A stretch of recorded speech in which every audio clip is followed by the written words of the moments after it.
the day we saw this boat, we knew it was a lot of work. We took it on headstrong, cause we ain't afraid of no dirt. Thought about it for a year before we finally took that plunge. We know there's a lot of people out there that say we'll never get it done. It's the Irwin Sailboat Restoration Project. It's a do-it-yourself, baby, restoration project.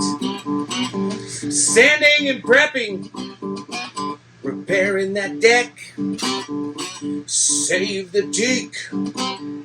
No, we ain't done yet. As lightning struck, it all flooded again.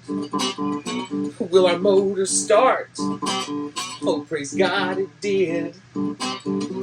The Irwin Sailboat Restoration Project. It's a do-it-yourself, baby, restoration project. The Irwin Sailboat Restoration Project.